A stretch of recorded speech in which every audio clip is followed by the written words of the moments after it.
Hello everybody and welcome. I know it's been a while since I've done a video. I want to apologize for that. I've been away. It's college and it's just been a little bit crazy, and I knew there's going to be no way I was going to be able to do videos while I was away. Um, so I'm showing you guys my 20-gallon long planted aquarium. This is going to be the year 2 update. Um, the tank looks very different. If you've seen the tank previously, it's going to be very different. I did rescape the tank a little bit, as in I pulled everything out and redid it completely. Um, but there's a reason behind it. It wasn't that I was really bored with the tank. I just needed to make some changes. If you saw, I did a video cleaning out the old tanks. It was just covered in algae. The algae was horrible, big problem. And I kind of narrowed it down to 3 possibilities. That was, at least that was causing the algae. One may have been I wasn't doing enough water changes. Now that wouldn't necessarily mean I would get insane algae growth like I was getting. However, with my bright lights, it could tip the balance enough to the point where it just cascades the tank into an algae mess. And the other thing was it could be the substrate. Maybe the dirt's giving out on me. It's been, year and a half. It's been running for a little while. The highlights and all of this stuff might have just, caused the plants to just use it up really fast. So that's kind of what I had narrowed it down to. That's what I was assuming. That's probably what's causing it. So I knew I had to deal with this before I left because otherwise, the tank it would never really recover. So this was kind of what I came up with. Now this has been set up for uh, 4 or 5 months ish. It's been set up for a little while. Currently going through a bit of an ick issue. Come back over here to the tetras. You can probably see some spots in these guys. They're really old. Some of these are the ones I had at the very beginning. And they're definitely kind of nearing the end of their life cycle. I did add a few more. I did get 3 more. I guess they could have caused the ick. It's kind of hard to tell because they all looked fine at the store. Um, so the ick might take its toll on these older fish. This is why you quarantine fish, everybody out there. Don't do what I do. It's, if you can set up a quarantine tank, do it. I don't have the time to quarantine them because I'm hardly ever home. So if I'm going to add fish, I have to do it. Even if I have ick, I kind of have to risk it. So I did add a few pencil fish today. I wanted to get them in there before I left so they, see how they do. I think they'll be fine. There's one right there at the front at the very top. They're pretty small. Haven't really colored up yet. I just put them in a few hours ago. So we'll see how they do.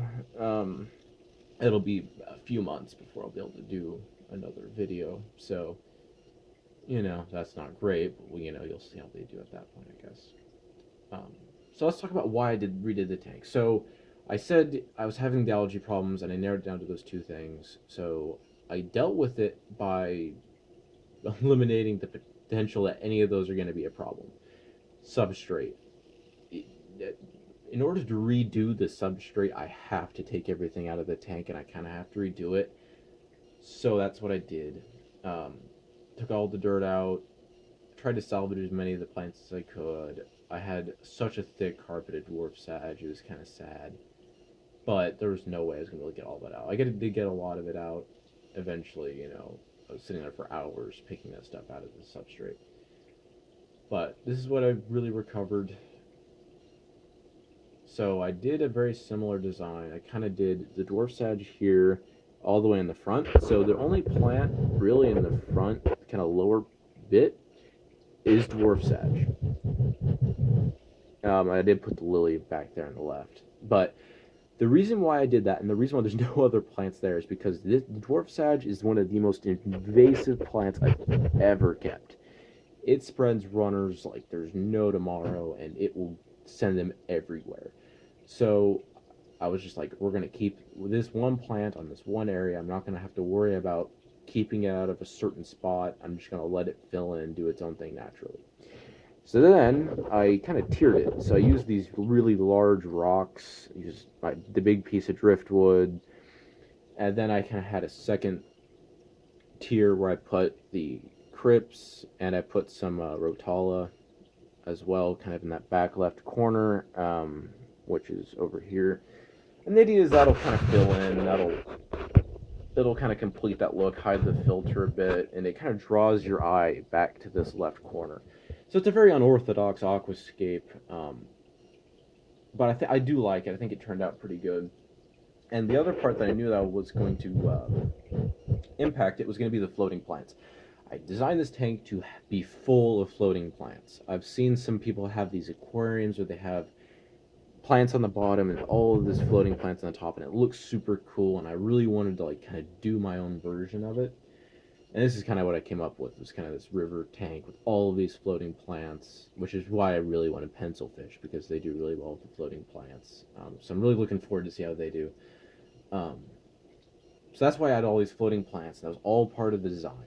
And the reason why I have all these floating plants, obviously aside from the design perspective, is that it helps reduce the maintenance that you have to do to the tank.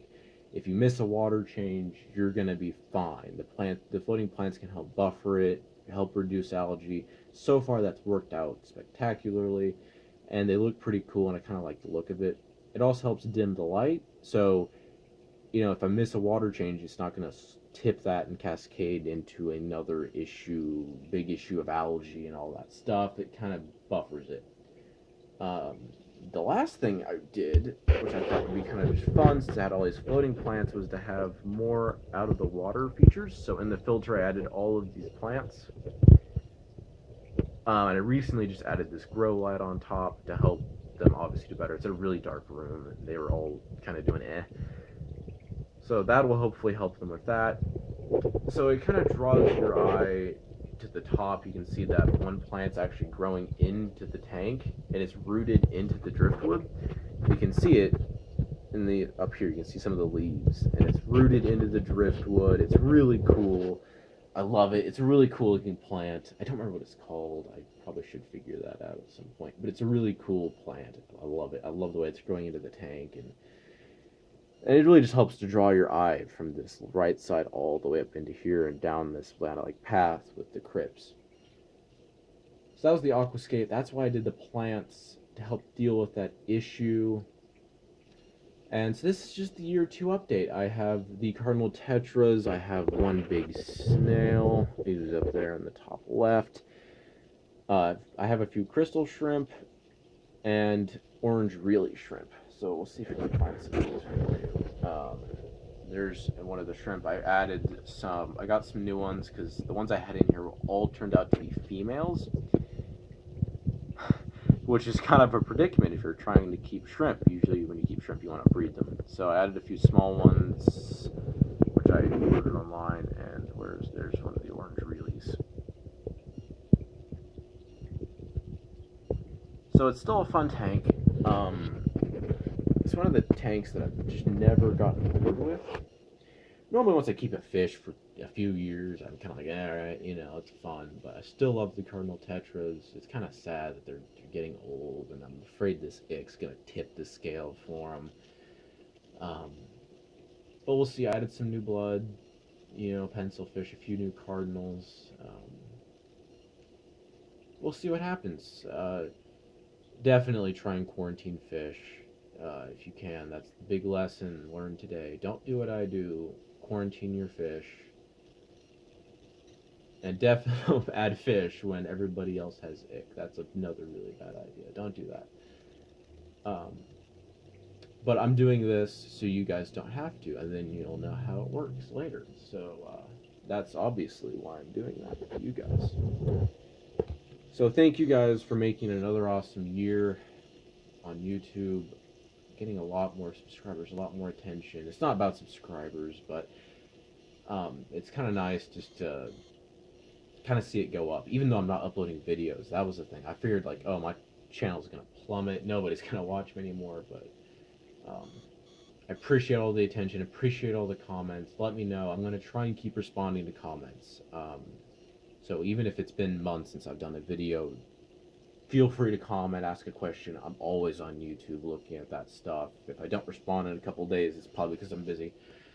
Don't freak out. I will get to it. I try and respond to all of them. So making an awesome 2017. Really excited. Really excited for my fish tanks. It's just going to be a lot of fun. And have an awesome day, guys. Bye.